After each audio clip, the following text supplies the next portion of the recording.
बिस्मिल्लाहिर्रहमानिर्रहीम। मैं इस वक्त मौजूद हूँ, अगर आगे देखते हैं तो वादुआ रोड आता है और यहाँ जो मशहूर जगह है वो है जीजल माँ।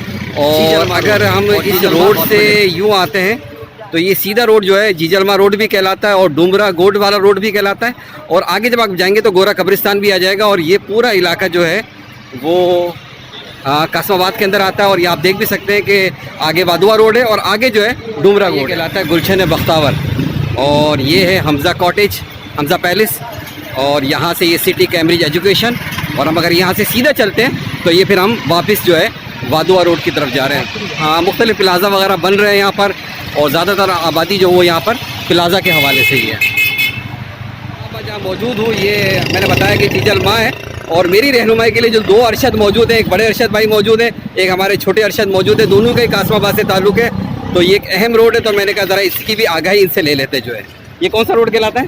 ये डुमरा गोड कहलाता है। अच्छा, और ये वैसे मशहूर जीजल माँ रोड कहलाता है। अनून सोसाइटी, इसके बाद ये आ रहा है हमारा जीजल माँ हॉस्पिटल।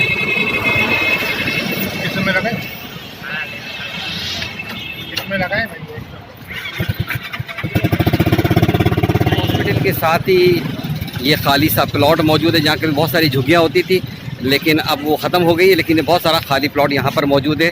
और इसके साथ ही जीजल माँ के साथ ही ये जो है पुराना प्लाज़ा है और उसके साथ ही ये मुख्तलिफ खाने पीने के स्टॉल्स भी यहाँ पर मौजूद हैं।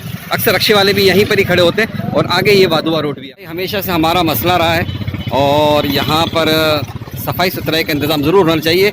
रोड बानिस्बतन बेहतर हैं, साफ़ सुथरे हैं, लेकिन सफाई सुथरे का भी ज़रूर इंतज़ाम होना चाहिए। और हमारी ये गायें तो यहाँ पर खुलेआम घूमती ही रहती है जो है।